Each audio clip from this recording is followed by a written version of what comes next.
alunos! Tudo bem com vocês? Sejam todos bem-vindos a mais um ano letivo. Quero lhes dar as boas-vindas dizendo que vocês são a nossa motivação e a nossa inspiração diária. Sou a professora Daniele Neri e juntos iremos trabalhar a disciplina de História com as turmas do 6º ano. Então vamos lá conhecer o nosso tema gerador de aprendizagem. Então, vamos dar seguimento à nossa aula, conhecendo o nosso tema gerador de aprendizagem, que é a história, a ação e a reflexão. Então, no decorrer da nossa aula, nós vamos vamos fazer um entendimento, digamos assim, de qual é essa ação e essa reflexão sobre o assunto de história, tudo bem? Então, vamos iniciar aqui com a introdução, que diz o seguinte: estudar a história é uma atividade contínua que estimula a nossa ação e reflexão sobre o mundo em que vivemos. Ao estudar a história, você, aluno, vários outros pesquisadores, conhecerá sociedades e as culturas que elas desenvolveram. Mas antes de investigar esses assuntos, nós vamos explicar o que é a história, para que ela serve, como os historiadores trabalham e que fonte eles utilizam. Quais são essas fontes que são utilizadas no decorrer do seu estudo, da sua pesquisa. E então essa interação de fontes nós vamos estar trabalhando no segmento da nossa aula. Conforme a aula for andando, nós vamos estar entendendo, tudo bem? Então, história, uma produção de saber. A história ela é uma área de estudo que investiga as vivências humanas ao longo do tempo e suas origens é grega. A palavra história significa procurar saber ou informar-se. Quando estudamos história, investigamos diversos aspectos da vida humana, como as formas de trabalho, a diversão e os tipos de alimentos produzidos e consumidos, as relações e dominações e resistências entre as pessoas.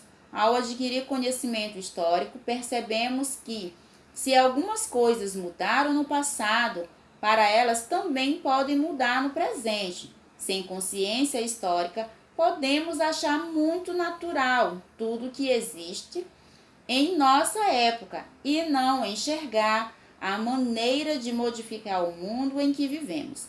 Assim, história é uma maneira de refletir sobre como podemos construir o mundo atual e participar dele. Seguindo aqui, para que serve estudar a história, professora? Então tá, o estudo da história tem vários objetivos, entre os quais podemos destacar preservar memórias, interpretar culturas e promover cidadania. Então, aqui destacamos preservar a história, interpretar cultura e cidadania. Vamos entender um pouco de cada uma delas. No dia a dia, vivenciamos muitos acontecimentos que passaram a fazer parte da nossa história. Algumas dessas vivências são lembradas e divulgadas, outras são esquecidas e silenciadas. Assim, são construídas as memórias das pessoas, dos grupos e das sociedades. A construção da memória é influenciada por interesses sociais e, com frequência, os marcos históricos são escolhidos a partir das memórias dos grupos dominantes. Para reagir contra os esquecimentos, devemos desenvolver a atitude historiadora, que busca preservar as memórias dos diversos grupos sociais. Aluno, você já parou para pensar que preservar a história não é só o ofício do historiador, mas você, enquanto aluno, também tem essa função. Como que eu faço isso, professor? Quando você conversa com seu pai, com sua mãe, você ali consegue absorver algum entendimento sobre o passado, no qual essa pessoa mais de idade vivenciou, então ela tem uma gama de experiência e ela está compartilhando com você. Quando faz os registros de foto, então são várias formas de marcar, de preservar essa memória. Quando ela é passada também ali de geração para geração, que é o que nós vamos estar vendo mais adiante, e tem diversificações desse guardar, desse preservar de memória, tudo bem? Então vamos dar seguimento que nós vamos entender um pouco mais. Então, interpretar a cultura. O que é, professor? Cultura é o modo de vida criado e transmitido de geração para geração. Abrange conhecimentos e obras de artes, ciências, normas e costumes. Envolve o pensamento e fazemos como membros de um grupo social. Então, é todo esse conjunto. Então, envolve o que nós pensamos e o que fazemos em um determinado grupo social ao qual nós pertencemos. Assim como as danças, os jogos, as comidas, a música, a linguagem, são exemplos de manifestação cultural. Nesse contato, algumas pessoas ou grupos podem discriminar o outro, pois julgam que sua cultura ela é superior ou melhor. Esse comportamento é chamado de etnocêntrico, ou seja, a pessoa acha que sua cultura é o centro do mundo e isso provoca conflitos. Bem atual esse assunto, correto? Estamos vivendo num momento em que está tendo um conflito muito grande entre as pessoas brancas e as pessoas negras. Está bem atual, nos jornais passa constantemente, então uma cultura se acha superior à outra. Então aí tem todo esse conflito, gera todo esse contexto, que a gente pode estar aprofundando mais sobre isso. Uma atitude historiadora nos faz refletir que as culturas produzem diferentes respostas aos desafios da vida. Desse ponto de vista, não existe culturas superiores, olha aí, viu? Ou inferiores, melhores ou piores. O que existe, professor? São diferentes formas de se vestir, de comer, de falar, de brincar e trabalhar, de pensar sobre a vida. É o que chamamos de diversidade cultural. Então, nosso país, ele tem uma gama, então ele é bem diversificado. Então, tem bastante a diversidade cultural. Então, o que nós percebemos que a cultura do Sul é uma, a cultura do Norte é outra, que a cultura do Centro-Oeste é outra. As formas de falar, ela varia de região para região, tudo bem?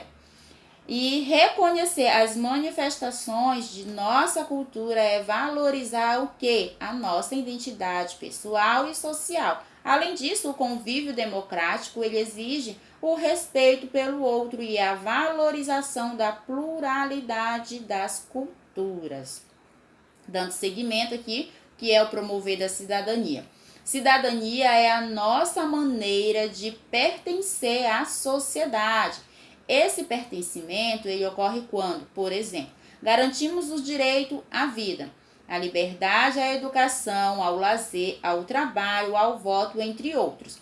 Ao estudar a história, percebemos que muitos direitos já foram conquistados no Brasil, como o voto feminino em 1932, a igualdade jurídica entre homens e mulheres pela Constituição. Proíbe-se a discriminação em função do sexo, mas ainda há um longo caminho para alcançar a cidadania plena.